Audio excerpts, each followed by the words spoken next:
మొత్తానికి లాక్డౌన్ ఇచ్చి మనకు లాంగ్ గ్యాప్ ఇచ్చేశారు కదే. నేను చాలా మిస్ అవుతున్నారా. అయినా మంచి జరిగింది. ఏంటి దూరంగా ఉండడం? అంటే నువ్వు జాబ్లో జాయిన్ అయి ఉంటే మనం ఈ మాత్రం మాట్లాడటానికి కూడా టైం దొరికేది కాదేమో. జాబ్ వల్లే మనం దూరం అవుతున్నాం అనుకుంటే నాన్నతో మాట్లాడి మన ఇద్దరికి ఒకటే దగ్గర జాబ్ పెట్టిస్తాలే. అవునా? అయినా అంకుల్ ఇంట్లోనే ఉంటున్నారా? ఏంటుండేది, ఎప్పుడు చూడు షాపు షాపు అంటుంటారు. బయట చూసావు కదా ఎలా ఉందో. అవసరమా? అదే ఆ మాట అంటేనే నిన్న పెద్ద క్లాస్ పీకారు. అయినా నాన్న చెప్పింది కూడా నిజమేలే. సూర్య అమ్మా వస్తున్నా. సరే అమ్మ పిలుస్తుంది, నేను మళ్ళీ కాల్ చేస్తా. బాయ్. సరేరా బాయ్. ఫ్రీ అవగానే కాల్ చేయి. యా చేస్తా. Bye. Love you. Love you too. Bye.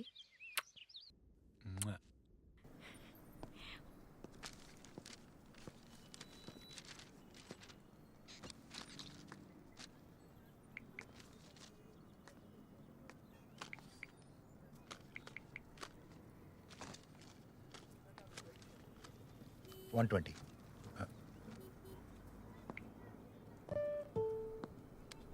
Mask ఏది? మర్చిపోయినా. ముందు ఈ మాస్క్ వేసుకో.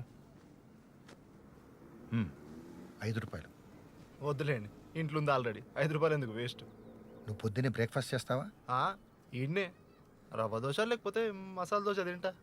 అంటే ఈ లెక్కలో బ్రేక్ఫాస్ట్కి ₹50, లంచ్ డిన్నర్ ఎట్సెట్రాకి 500 వరకు ఖర్చు పెడతాం.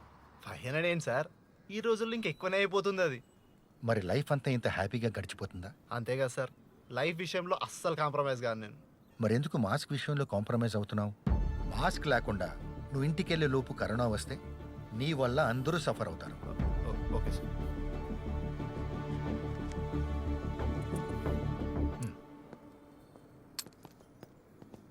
నానా లంచ్ తీసుకొచ్చాను, మీరు వెళ్ళండి, నేను కూర్చుంటాను. నువ్వు తిన్నావా?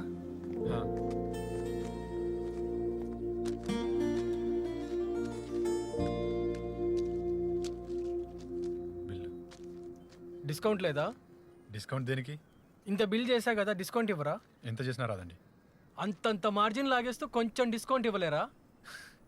మార్జిన్ల గురించి ఏం తెలుసు నీకు? అయినా నేను అమ్మేటోని, తయారు చేసేటోని కాదు. అయినా నాకు ఒకటి అర్థం కాదు భయ్యా, మీరు ఎప్పుడన్నా వైన్ షాపుల్లో లేకపోతే సూపర్ మార్కెట్లో డిస్కౌంట్ అడుగుతారా? చెప్పండి. అడగరు. వాళ్ళు ఎంత ఇస్తే అంతే మనకి, అంతే కదా. తాగి చచ్చే మందుకి సిగరెట్కి గుర్తురాని మార్జిన్లు డిస్కౌంట్లు, బతికించే మందులకు గుర్తొస్తాయండి భయ్యా మీకు? నీకంటే మీ నాన్నగారే బెటర్. డబ్బులు లేకపోయినా మందులు ఇస్తారు. అదే మీకు చులకనైపోయింది. మీకు కావాలంటే తీసుకోండి, లేకపోతే లేదు. కర్మరా బాబు.